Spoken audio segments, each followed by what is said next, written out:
Well, hello, good morning, happy Thursday, or pre-Friday, as I prefer.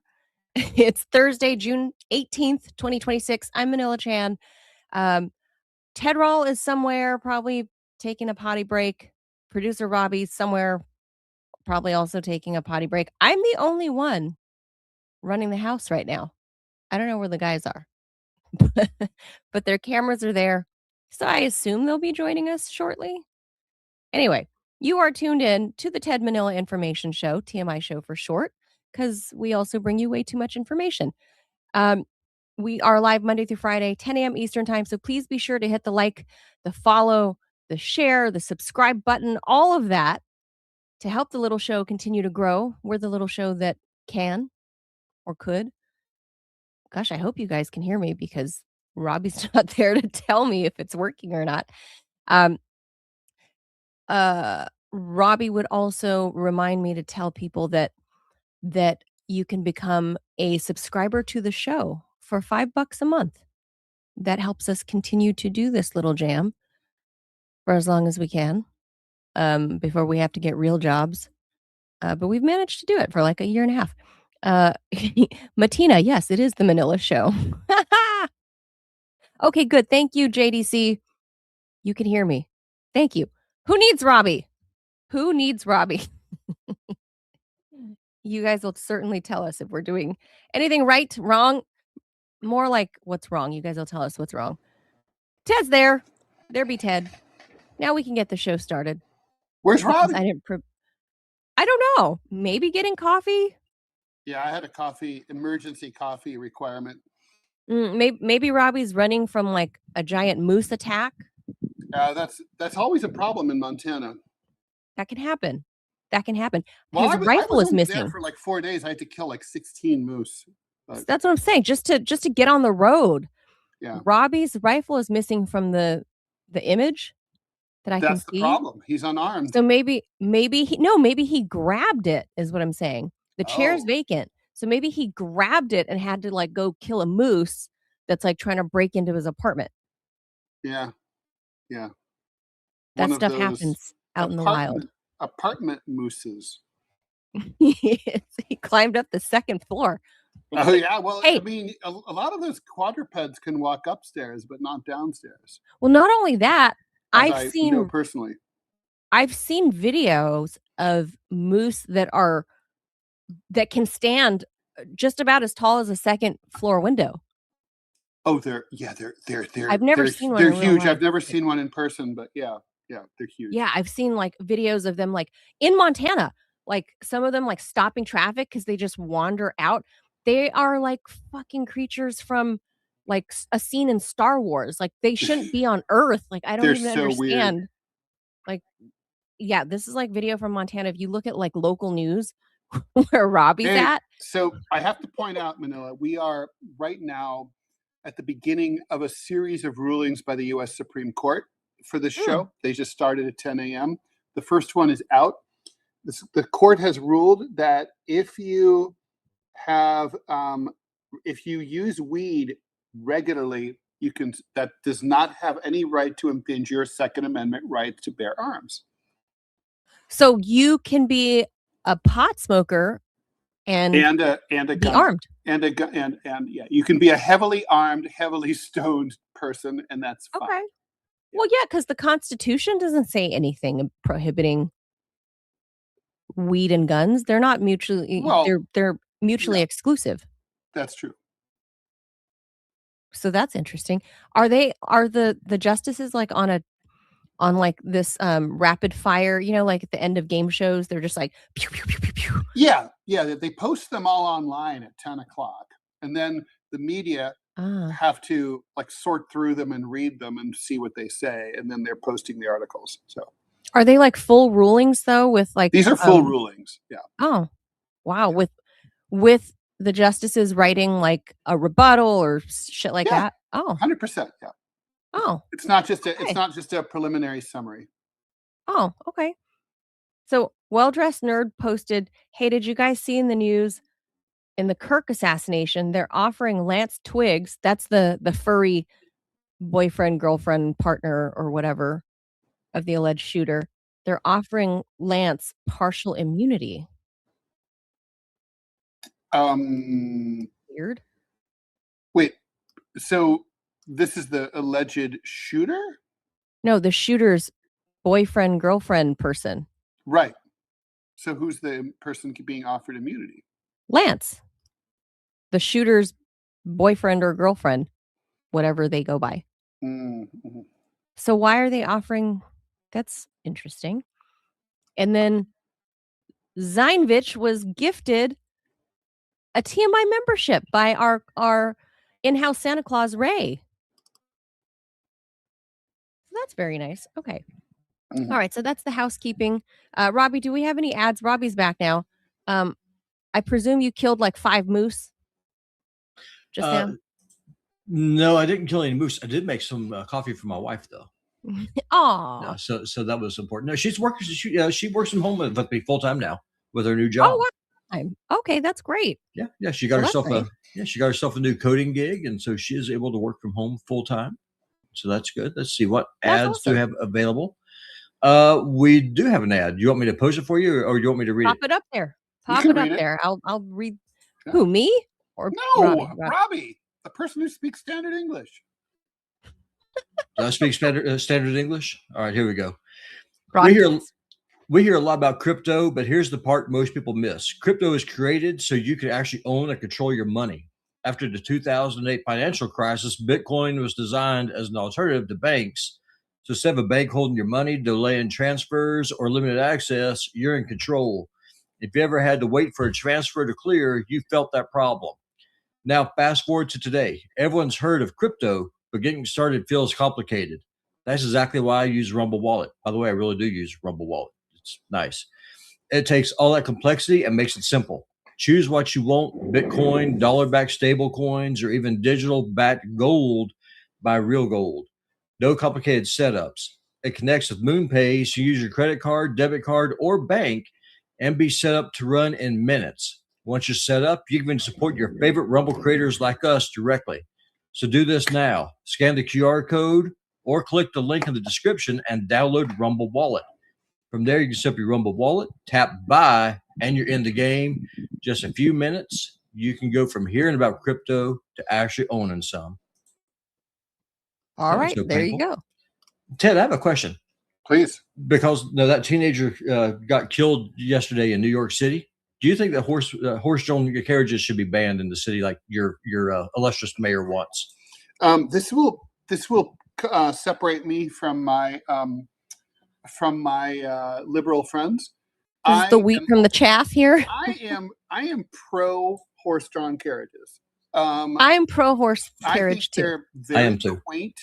I think they harken back to a city that, horses were a huge part of city life in the United States.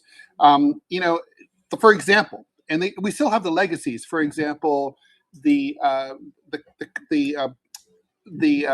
when you go to Macy's or any other department store, the perfume department is the first thing you enter, right? Why? Because the streets smelled like horse shit. And so what they would do is they would put the perfume there, so it would sort of create this artificial barrier of smell from wafting into all the other sections of the store. The point is, one time I was walking through Times Square many years ago, and they were demolishing a building, and sometimes you get the exposure of a brick wall that's been covered now for 100 or more years.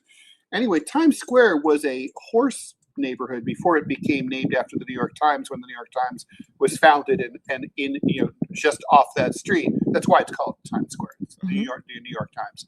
So I was walking by this building, and it was like a huge painted ad from the 1850s or 60s for you can have your horse shoed. We sell saddles. We'll stable your horse while you're in town, because Times Square was where you did horse related shit. How cool. And it's cool. And it's kind of like, people are like, well, sometimes the horses die.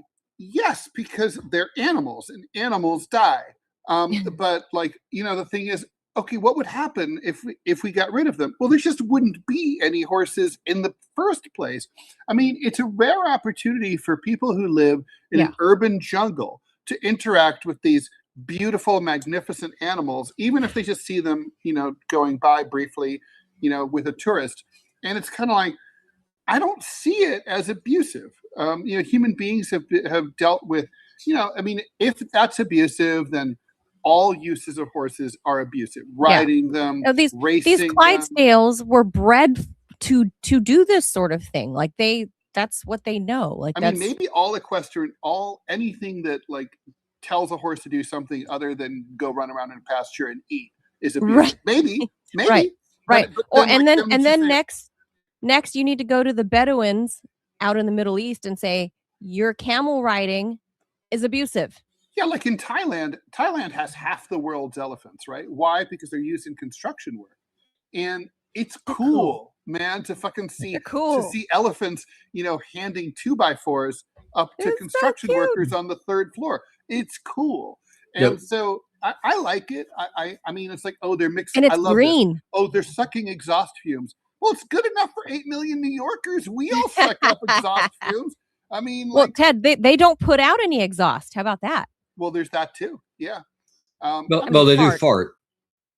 So yeah, we would just put it there. The same city that, but so do you. The same city has pedicabs, right? So human beings literally are pedaling like obese tourists through the city, and they're sucking up exhaust fumes, like night and day, right? So I don't understand. I have to admit, I'm a huge animal rights person. I mean, I thought that Happy the elephant, who recently died at the Bronx Zoo, should have won her human rights lawsuit. Did Happy die?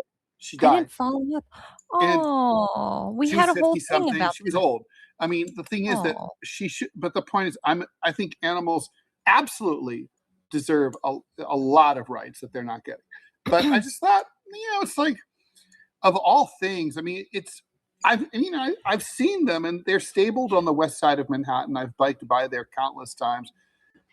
I haven't seen them be abused. I just haven't. So I've lived in New York City since 1981. I think I would have. Not to mention all the not only the police departments like in New York, here in DC, every major metropolitan police department has horses within the police department. Yeah. By the way, why? In New York, it's a very prestigious assignment to be. You know why? A horse. Yeah, because the girls love you and want your photos taken. And not that. I mean, because like if you're a criminal or whatever, like you will stop when you see a giant ass horse step out in front of you in your car or whatever. Yeah, you're gonna stop. You're gonna do whatever they say. It's like the canine unit, right? Yeah, like people have a natural. Like it's a natural instinct when you see a giant animal, 2,000-pound animal, you will stop. So I think that's like that's a clever way, and it's going green, and it's a nice way to actually make intimidated by horse cops people at like political protests where they're like surrounding you, and you're like, oh, if they charged us, we'd be trampled. This would suck. Oh yeah, don't shoot the horse. For me, the most offensive thing about it, and I'll go away because we have a show to do, is that this is being led by a lot of people who are new arrivals, being spearheaded by a mayor who is a new arrival, other word for immigrant, who are attacking a foundational piece of Americana. If you don't like it, please go back to the shithole from which you came from. Goodbye. We don't want you here. We'll keep our horses and you can go home. And the Clydesdales are fucking awesome. I mean, seriously, think about what I just said for a second. Zohran Mamdani, that's Muslim sack of crap, comes here from Africa and says, I'm sorry, Whitey. I'm sorry, Mr. American, but your horse has just got to go. I think he was born here, wasn't he? No, he wasn't. Okay. He's born. He's born in was it South Africa? I think. No, it was Uganda. Uganda. Yeah. So no, he is an immigrant. You're going to come here and you're going to say, I'm sorry, Mr. American, but you got to give up your horse. Go fuck yourself. Seriously, from the bottom of my heart, eat a dick and go home. Also, I think it's important look, the same mayor is presiding over a city that has multiple zoos, right? Yes. Central Park Zoo, Prospect Park Zoo, the Bronx They kind of suck. I mean, probably I don't know if Staten Island has one. The point is, we have a lot of zoos, and it's like Those zoos suck. I mean, I would say if keeping an animal in a cage is probably a lot worse than letting a horse, pull tourists around Central Park. I mean, really. All right. Yeah. We got to leave that there. And for people looking to say, and for people saying, I want to see just how white nationalist Robbie can go, I just showed you. If you don't like our horses, if you don't like our traditions, if you don't like our way of life, do not come here. Just go home. Go home and stay there. I actually agree with our white nationalist friend, because I'm apparently a white nationalist sympathizer, or collaborator. I don't know, whatever. Collaborator, enabler. I'm the enabler. Yes, like a alcoholic. I'm providing Robbie. I wouldn't even know Robbie if it's not for you. Yeah. That's true. If you go to a country, and this is coming from the child of immigrants, if you go to said chosen country, you're going there because you want to be a part of that way of life. That, at least that used to be the idea. Well, nowadays, the thing is that we've got all this sense of the stories that we keep hearing are that these horses are beaten and abused by their drivers. Never ever seen. And I have to say, look, that could be true, but I have never personally seen. I've never known anyone who said, "Oh, I couldn't believe I saw this guy beating his horse." I just have never seen that. I've biked in Central Park constantly. It's very chill. It's incredibly, like, they're in Central Park most of the time. There's no cars. Maybe it's like an abusive parent. Like in public, the family looks fine, but then they go home and the dad's like shit-faced drunk and then beating the kid. So maybe it's like that, but I don't know. I've never. There are a lot of horses here in Montana, and a lot of people that own horses. Horses that are abused become very, very mean and aggressive. Right. If you want to see if a horse, because they're not like a dog, like Joe Biden's dog, Commander. If you abuse a horse, that horse will go mad. They'll bite, they'll kick. Yeah. It's not really like Commander. It's tamed. It's not domesticated, right? It's like Commander, like Joe Biden's dog. Look, if people don't know, I'm gonna go get my coffee. I'll be right back. The stories came out that Joe Biden, and Ted and I knew this because we've done like DC politics for a long time, but Joe Biden was a known crotchety old man for a long time. AKA asshole. Yes. In public, he had this like persona of like Joe Sixpack or whatever, right? Like just everyday Joe. But I've heard it from people that worked on the Hill that Joe Biden was a crotchety asshole old man. And his public persona was something different. And I would say that showed up. That showed up in Commander. Why did Commander bite and snap at like 6 different Secret Service people? Commander broke Joe's toe or something. I don't know how. Maybe Joe was kicking Commander too hard or something. Like, truly, I believe that's what happened. He said that the dog broke his toe. No, I think he broke his toe kicking poor Commander. Yeah, I think he went to take a swing at Commander and then fell. Oh, I think he did something to Commander. And that's why they had to rehome poor old Commander, because German Shepherds are known excellent, service and companion dogs. Like they're of course. So smart. That's why they're police dogs. They're so smart, and they're guide dogs, right? I mean, they're good boys. Dogs, yeah, good boys.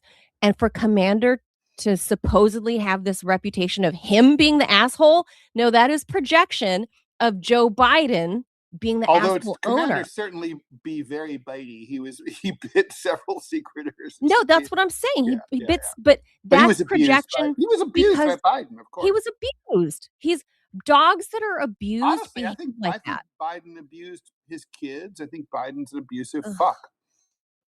Yeah. So I would say the same goes for all those Clydesdales in New York City. I've never seen one kick anyone. I've never seen them bite. I've pet many of them. They're very friendly, so I feel like they're well taken care of, because it's very evident in the animal that if they are abused, they are mean to humans because they think you're going to abuse them. Yeah. Because if they're human abuse, horses be skittish for sure, Yeah. So there you go. All right, let's move on. way late on this, Ted, but the Super. realtor in me could not pass up on this story. So the DMV, this area, the District, Maryland, and Virginia, multi-million-dollar starter home problems, Ted. We have 4 cities around here that a starter home is now $1 million. Mm-hmm. How about that? So for decades, the phrase $1 million home conjured images of mansions and gated communities and luxury real estate. Not Quonset hut. Not anymore. According to new Zillow data, the Washington region now has 4 cities where a typical starter home costs more than $1 million, a milestone that would have seemed absurd just a few years ago. Even more remarkable, in 2021, the DC metro area had 0 cities with $1 million starter home. Ted, that's 25 years ago. So the trend isn't limited to Washington. Nationwide, a record 242 cities now have starter homes valued at $1 million or more, nearly triple the number before the pandemic. Zillow defines a starter home as one in the lowest third of home values within a local market. So it's not a dream home, but the entry point to home ownership. That's the whole idea. So what happened? The answer begins with the housing shortage that has been building over the last 2 decades. After the 2008 housing crash, builders dramatically reduced construction. The country spent years producing fewer homes than population growth required. Then the pandemic came, mortgage rates plunged to historic lows, remote work expanded where people could live and demanded and home demand exploded at the same exact time that the supply was constrained. So that forced home prices to surge nationwide. Now, the Washington area faced an additional challenge: land scarcity. I mean, that's true for God ain't making any more land. You got to go like the Emiratis and build your own island. God's taking away land with rising oceans. That's true. That's true. God wants a refund. Many of the region's most desirable communities have limited space for new construction, restrictive zoning rules, and lengthy approval processes. When high-income buyers compete for a limited number of homes, prices move in only one direction. Guess which way that is, folks? Meanwhile, incomes haven't kept pace. Duh. Since 2015, starter home prices nationally have risen 115%, while household incomes have increased far less. Yeah, far less, Ted. The result is that many would-be first-time home buyers are remaining renters longer, relying on family assistance, purchasing homes with their relatives, mostly would be parents, or delaying home ownership altogether. The median age of a first-time home buyer now has climbed to 40 years old. That's a record high. The irony is that many of these starter homes are not especially large, new, or luxurious. They're simply located in markets where demand has overwhelmed supply. In other words, the modern $1 million starter home isn't a mansion. It's often just a normal house in a place where a lot of people want to live. For the DMV specifically, the 4 jurisdictions that Zillow identified as $1 million plus starter homes, Great Falls, McLean, Bethesda, and Chevy Chase.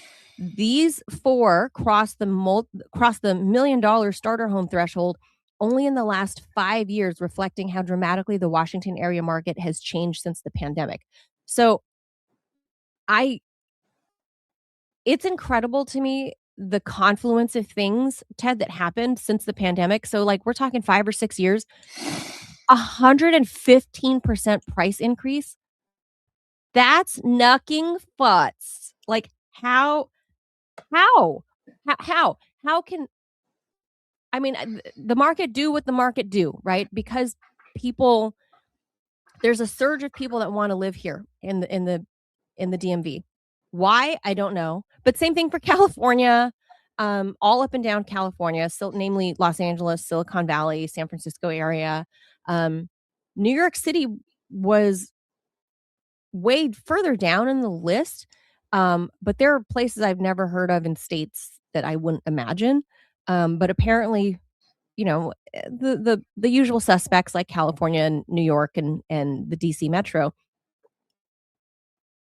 How do we fix that, Ted? Like that's Well, how do I you gotta say, first of all, justify 115%?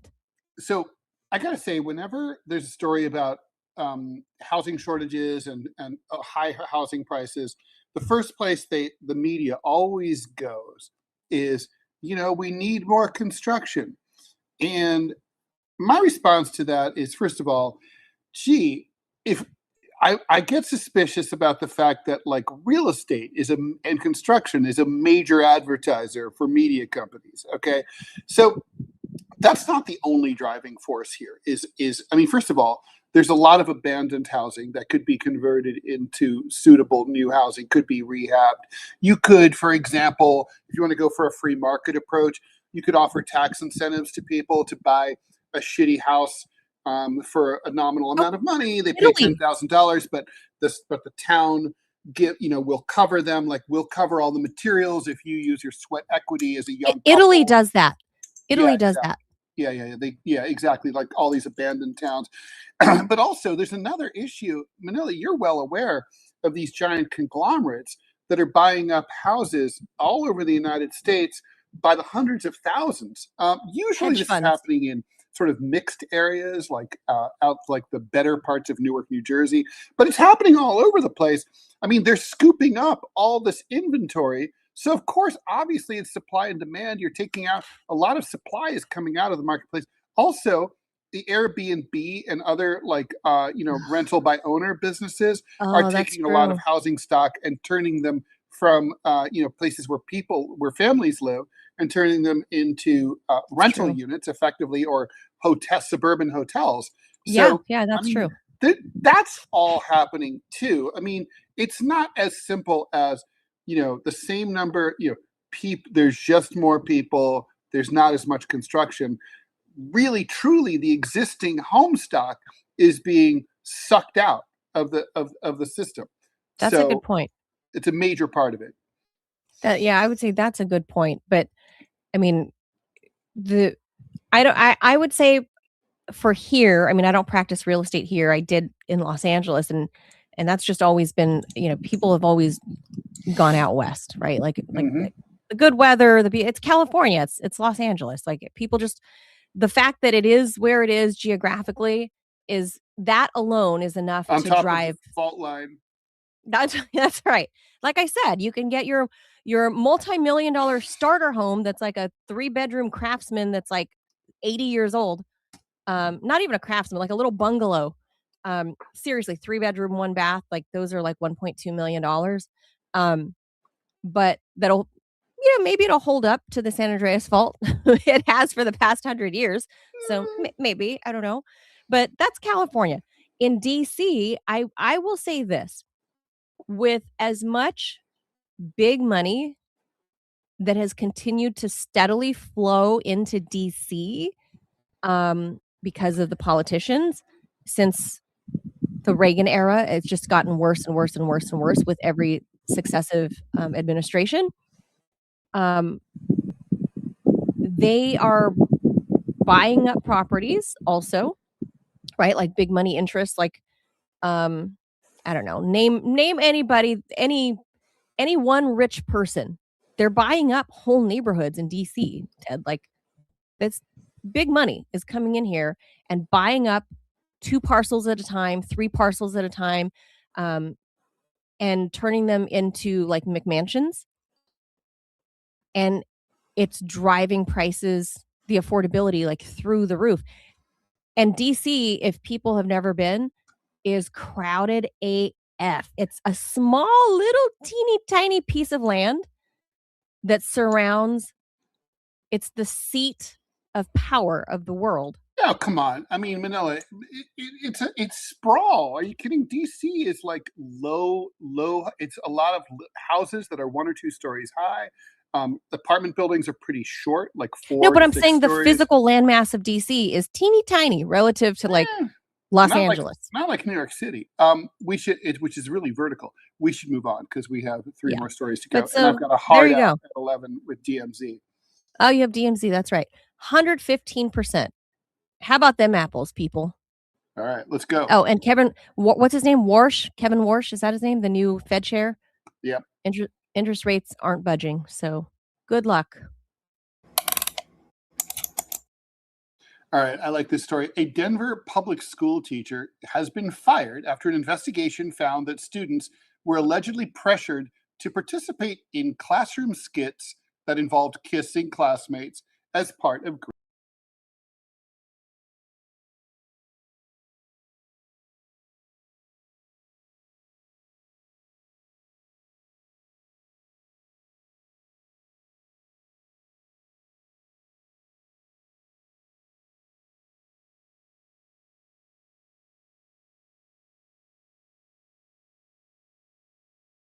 performances affected their grades. One student told school staff she didn't want to participate, but went through with the assignment anyway. Another one refused and said she got a 0. A third walked out of class altogether. The investigation found that some students interpreted a classroom rule, the answer is always yes, as pressure to participate, even when they didn't feel like it. The teacher disputed all this and said that alternatives such as pretending to kiss, blowing kisses, or using gestures were available. Some students confirmed that alternatives were occasionally offered. Ultimately, however, an administrative law judge concluded that the issue wasn't whether or not they were physically forced, but whether they were put in a position where they had to publicly navigate questions of consent and personal boundaries in front of classmates while under the authority of a teacher. In other words, coerced. The judge described the implementation of the assignments as inappropriate and irresponsible. Denver Public Schools Board voted unanimously to fire the teacher for incompetence and neglect of duty. There were no criminal charges. I don't know what the criminal charges could be. Supporters of the district's decision argue that schools should never place students in situations involving physical intimacy as part of coursework. Duh. Others point out that role-playing and dramatic exercises have long been used in language instruction, raising questions about where educators should draw the line between creative teaching and student comfort. I have a question, Manila. Okay, I'm half French. I've taken foreign language. A French teacher. French people as many people in many other cultures do, greet each other with a kiss on both cheeks. Yes. Same sex, opposite sex, just as friends, right? Sure. So it's are we talking about romantic kissing, or are we talking about peck on the cheek kissing? It makes a fucking difference. I mean, it's like, peck on the cheek kissing is just like, which is like in Arab countries, the men do that. They get, I mean, depending on like the Lebanese do, it's an annoying 3. It's not 1 on each cheek. It's a 3rd also. Wow. Well, all right. The Lebanese have their ways. Okay, so I mean, so is that this? I mean, I would be hard pressed to fire a teacher over this. I guess I would order her to cut it out if that's what we're talking about. I'd just be like, don't do that. I mean, you can just explain. You can Robbie found this story. You story. can make the motion and say, in France, this is what we do, or show a movie. You don't have to have them do it. Robbie's the one that found this story. I thought it was going to be like, I don't know, a math teacher or something, but still a French language, a foreign language teacher. Like, like go up to Bob and go, like you do that in theater, you do it in drama. Sure, but this isn't that. But why would you need to like kiss even in a drama, foreign language? I would think that high school kids don't really have to, get hot and heavy for real on stage, right? No, it's not for real. I've done as you know, I was a thespian. Don't tell my mom. But we did a musical thespian version until graduation. That's right. We did a musical version of Aladdin, and I was Princess Jasmine, and I had to kiss Aladdin, and we like smooched, but it wasn't like a real makeout. It was a stage kiss, like. And I was in high school. You're like this, like. Yeah, just like you just press your lips together and tilt your head, it's just a stage kiss. Like for a teenager, that's kind of a little like, woo. But, that's for theater. Why do you need to do this for language?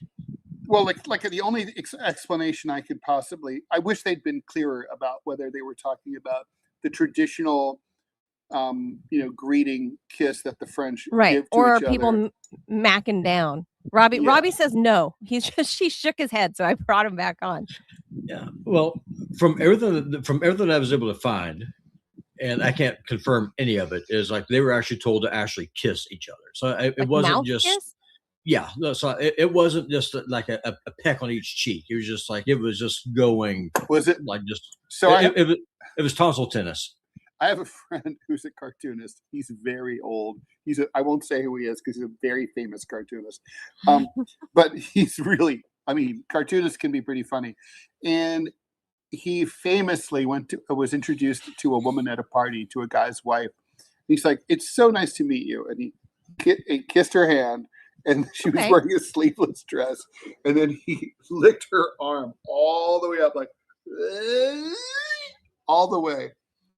And the husband punched him right in the face. Rightfully Good for the husband. And I would have kicked him in the my nuts. friend did not think that the husband was wrong. I would have punched your friend in the face if he did that to Kizzy. I'd have kicked him. And I would have personally. I would have kicked him in the nuts. I was just like, what the fuck? Was he just trolling? He was just trolling. He kind of wanted to be punched in the face, and he got punched in the face. He wasn't mad about it. It's like, I had that coming, See, that's beyond kissing. Like, if you're teaching like greetings and stuff, like I've told this story before. When I met Gavin Newsom, I don't know, 12 years ago or something. You kiss his sleeveless arms?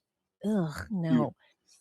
Well, when he shook my hand, he slid his arm up, his hand with the other hand, his left hand, up my arm, which was a little not just creepy. It was two right hands shaking, and then he took his other hand, cupped it with his left, and then scooted up. Yeah, that's weird. So that was a little creepy. But he was probably so used to getting bribes, he was probably thinking you're going to slip him a package of hunting. No, I told you he had rapey vibes. Yeah, he wanted something else. He had rapey vibes. Wilson Phillips was performing. Oh, really? Yeah. At least you had that working for you. Yeah, so I had to stick around. So I was in the VIP area. So I was like, I got to stick around and meet Wilson Phillips. Like, hello. Well, so look, if it's romantic kissing, then obviously this teacher is completely insane. So I can't confirm any of that, but that's everything that I saw, and a lot of it was just Reddit posts from a post who said that they were students in the classroom.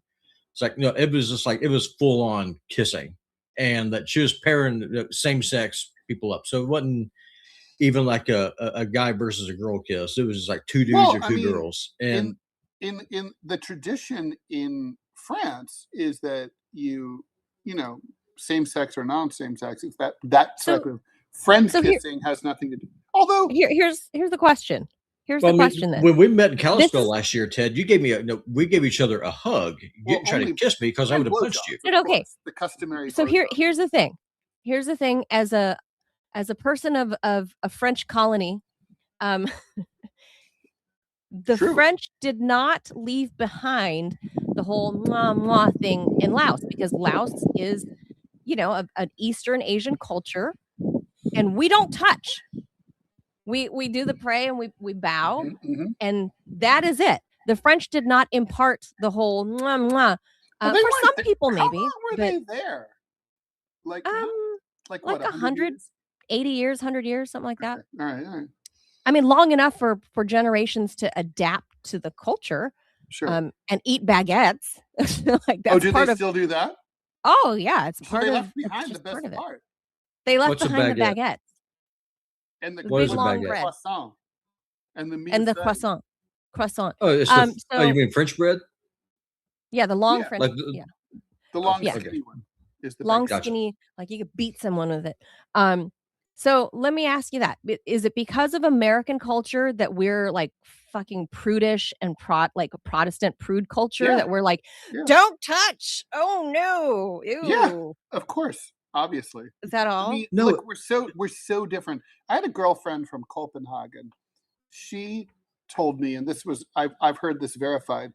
When she turned 16, her parents told her, "We're deeply concerned that you haven't had sex yet. So we're dropping you off at the community center for the teen orgy this weekend." And they dropped her off at the teen. This was organized by the city. Okay. This is a official government function. Yeah. A legitimate orgy.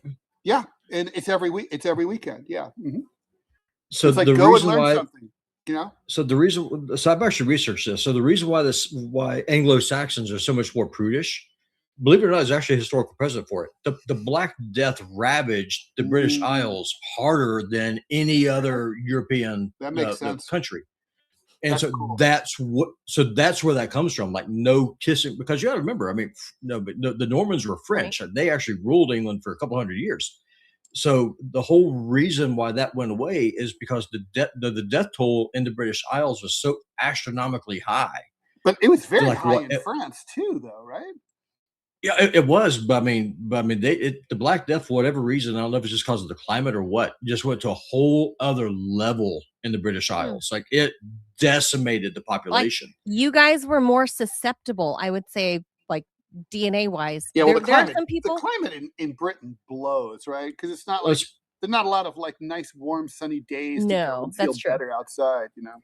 Yeah, and I mean, really, I mean, honest to God. So really, two big things came out of it. One, the whole concept of greeting each other with a holy kiss actually comes out of the Bible.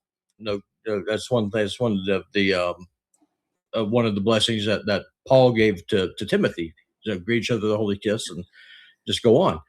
Yeah, but then the British, because we're an Anglo-Saxon culture here in the U.S. 2 more stories, 14 minutes to go. Gotta hurry. Real quick is that remember we carried with us when they came to the U.S. and made it the U.S.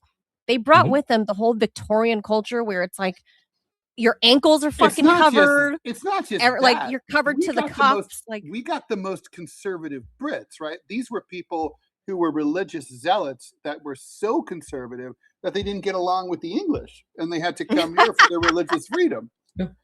But also, though, the Black Death ended feudalism.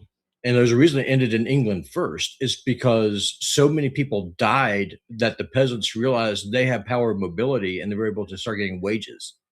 So, I mean, the Black Death was responsible for both those things. I'll go away now. All right. So there's that. I don't know if it's worth firing this poor teacher. I don't know what exactly, if it was smooching or just or even just a peck. But like, I would say loosen up. You kids are not you guys are not having sex. Here's a prelude to sex. Kiss each other. Ta-da!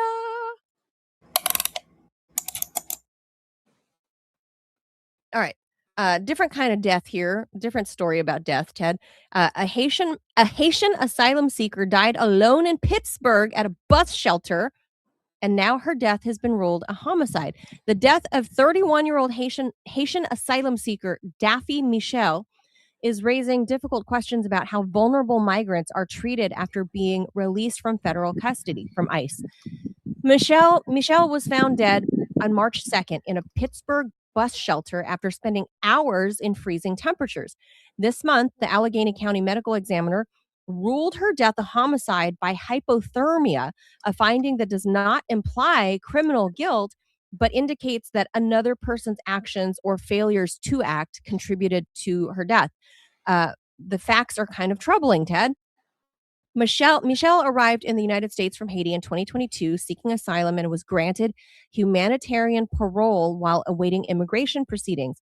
According to her family's attorney, she later experienced severe mental health problems and spent roughly 6 months in a Pennsylvania jail after being arrested for behavior linked to psychiatric illness. When those charges were withdrawn, she was then transferred to ICE custody. She was released on February 27th with an ankle monitor. Days later, she was found dead. the medical examiner described Michelle as a vulnerable adult suffering from severe untreated mental illness and facing a significant language barrier at the time of her release. Investigators concluded that she spent at least a day exposed to near freezing conditions before succumbing to hypothermia. ICE strongly disputes responsibility. Of The course.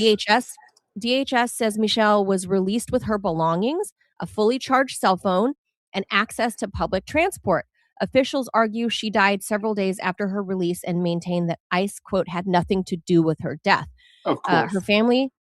Her family and immigrants' rights advocates see it differently. They argue that releasing a mentally ill asylum seeker with limited English into an unfamiliar environment without ensuring she had shelter or support or medical care was a foreseeable recipe for disaster. Duh. Her family's attorney says a lawsuit is expected, so it's forthcoming. The larger debate extends beyond this tragic case.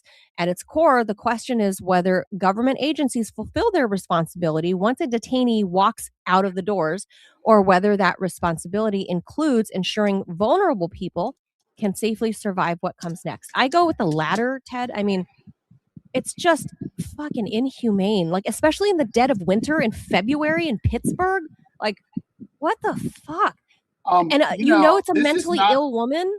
The reason that ICE is going to lose is because they do this shit all the time. They picked up, do you remember just a month earlier in February in Buffalo, New York, there was this blind, crippled refugee from Myanmar who was picked up by ICE. They dumped him off they were like, we left him at a warm donut shop at 8 p.m. Yes. They did. The donut shop was closed. Okay. But it was a Dunkin'. I'm sure it was very warm inside. Buffalo, this was one of the harshest winters in New York State in over 30 years. And Buffalo is fucking ass cold all the time in February.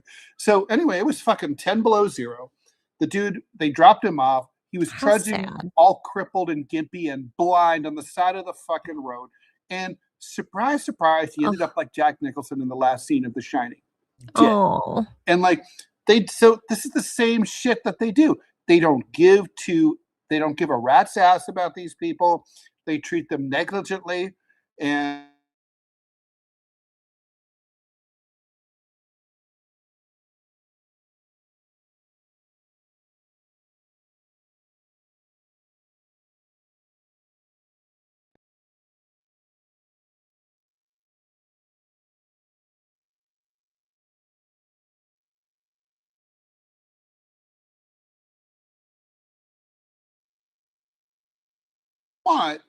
but like you are responsible for people in your custody.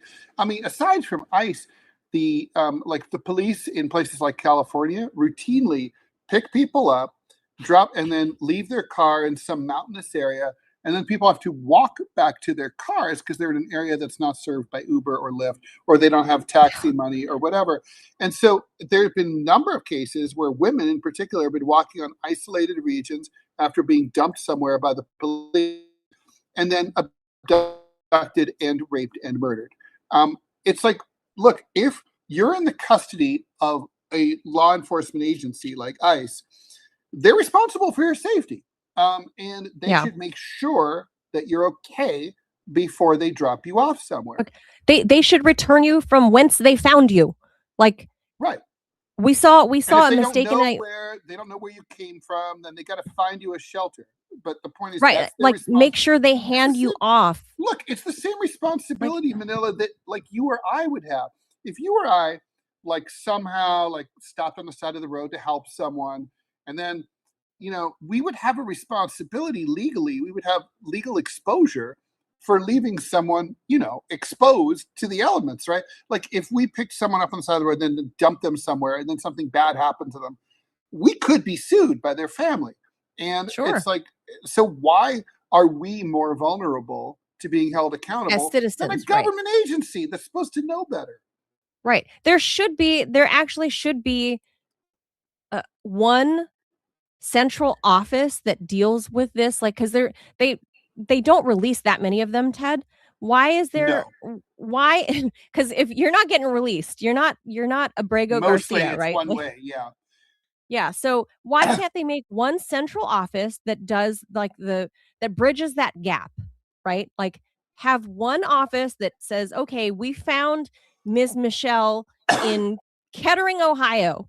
We're Mhm. going to take we're going to pay for bus fare. She has to get on the bus. She gets shipped back to Kettering, Ohio, right? To her cousin's house or wherever we Yeah. found her." Like that's the humane, By the way, simple everyone thing to do. involved here, we have 6 minutes left.